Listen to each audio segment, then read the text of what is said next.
Bem-vindo a esta Fast Talk para a JETV e para o Semanário Novo. Ao fim de 8 meses de governo, António Costa procede à primeira remodelação com foco nos secretários de Estado. A escolha de António Mendonça Mendes para novo secretário de Estado adjunto do Primeiro-Ministro obrigou a alterações no Ministério das Finanças, com mudanças em três pastas: Finanças, Assuntos Fiscais e Tesouro. Menos pacíficas foram as movimentações no Ministério da Economia, com Costa Silva a obrigar António Costa a mudar as secretarias de Estado da Economia e do Turismo.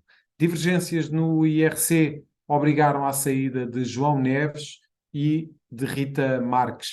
O que diz esta remodelação sobre a saúde do atual elenco governativo? Para esta análise temos connosco Ricardo Santos Ferreira, diretor adjunto do Semanário Novo. Obrigado, Ricardo, por estares connosco nesta análise. Começamos então com as mudanças relativamente à pasta da Secretaria de Estado mais próxima de António Costa, secretário de Estado adjunto. Foram 55 dias de Miguel Alves e, portanto, António Costa fez aqui uma escolha na qual não podia falhar.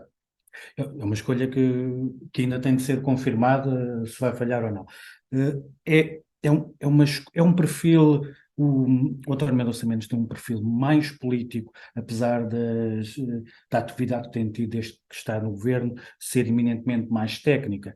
Ele tem estado desde 2017 nos assuntos fiscais, mas é um, um protagonista na política já com muitos anos de trabalho. Sim. Ele teve no Ministério da Justiça, com António Costa como ministro, teve na Secretaria de Estado dos Transportes, teve no Ministério da Saúde e, como disse, está desde 2017 no Ministério das Finanças, que é um ministério muito forte neste consulado de António Costa como primeiro-ministro.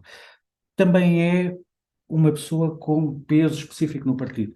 Ele Certo. é irmão da Ministra dos Assuntos Parlamentares, mas nem é isso que o promove. Ele é presidente da Federação Distrital de Setúbal do PS, foi reeleito, aliás, agora com uma votação muito expressiva, o que faz com que tenha um papel no partido. Ele tem uma posição no partido, não é alguém que vem de fora. Miguel Alves tinha alguma posição, mas não é a mesma coisa. Certo. Além disso, tem provas dadas, ou seja, tem um perfil que pode ser o adequado para a função de secretário de Estado adjunto do Primeiro-Ministro, porque o peso que tem no partido faz com que seja ouvido e, e seja também considerado, visto que tem provas dadas no tempo que já passou no governo. E, portanto, à partida, teremos aqui alguém com maior capacidade de coordenação, que era aquilo que se esperava precisamente de Miguel Alves, Exato. mas apenas teve 55 dias no governo. Portanto, tem esse peso político que falaste, e isso vai ser Exato. Aliás, importante para essa comunicação e essa agregação no governo. se nós olharmos para o que tem sido a experiência governativa deste governo em maioria absoluta, vemos que tem havido uma série de casos, um acumular de críticas, de temas mal resolvidos, de situações de crise que é preciso alguém resolver. De tal forma se sente a necessidade dessa coordenação, mas feita por alguém que tenha peso político, que nos últimos 15 dias falou na possibilidade de Carlos César, que é um dos Peso senadores do pesado partido, também. um peso pesado, com voz no partido, de integrar o governo em posição como fosse a de vice-primeiro-ministro. Que é interessante, no último governo de António Guterres, antes do pântano e da dissolução da Assembleia,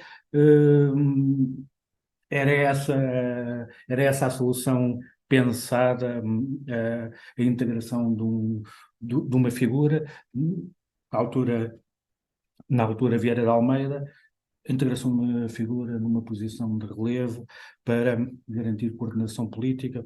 Na altura já não havia Jorge Coelho no governo. Agora tratava-se de um pouco do mesmo problema.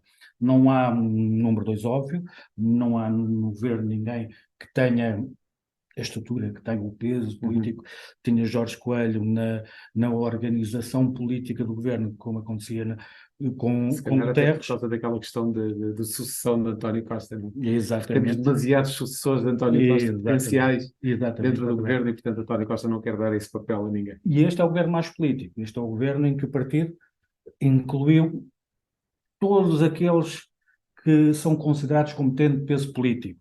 A carne toda no assador, como se costuma dizer. Exatamente, estão todos no governo. Mesmo assim não estava a resultar, nós temos uma sucessão de casos que é preciso evitar, talvez agora, não se menos, ajude a que haja uma maior coordenação e a que não se desenvolvam tantas crises, pelo menos da forma como estava a acontecer desde as eleições. Uma segunda vertente desta remodelação tem a ver precisamente com o Ministério da Economia, e aí as coisas foram muito menos específicas, como mencionámos no início desta entrevista. De facto, aquele episódio relativamente às divergências do IRC parecia até, de certa forma, ultrapassado, mas aparentemente não houve forma de sanar essas divergências no Ministério da Economia. E a verdade é que saem dois secretários de Estado, duas secretarias de Estado muito importantes, não só na nomenclatura daquilo que é o Ministério da Economia, mas também em todo o governo. Não é? É verdade.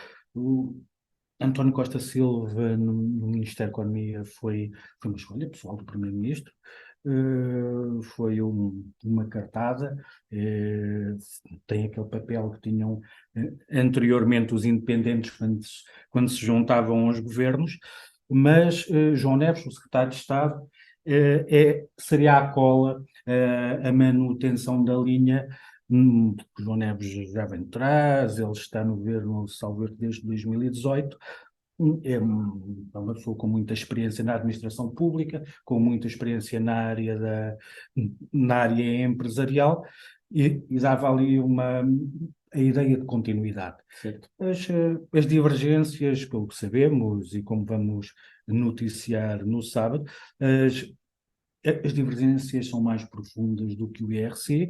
O IRC será a face pública dessas divergências. Foi a ponta do iceberg. Exatamente. São mais divergências de atuação, de abordagem, não só os problemas, mas a forma como o governo, a administração pública devem ou deveriam funcionar, vistas por alguém que tem muitos anos de administração pública e já alguns anos de governo, face a alguém que chegou agora.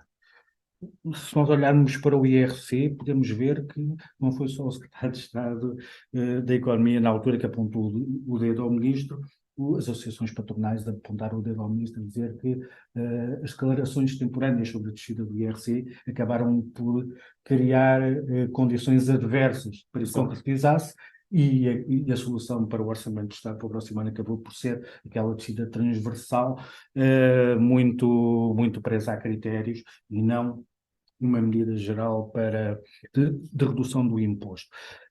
Vamos ver agora como é que isto resulta, porque o Ministério da Economia vale também, mais do que outra coisa, não tem sequer os fundos estruturais, vale também pela forma como os agentes económicos o consideram como interlocutor.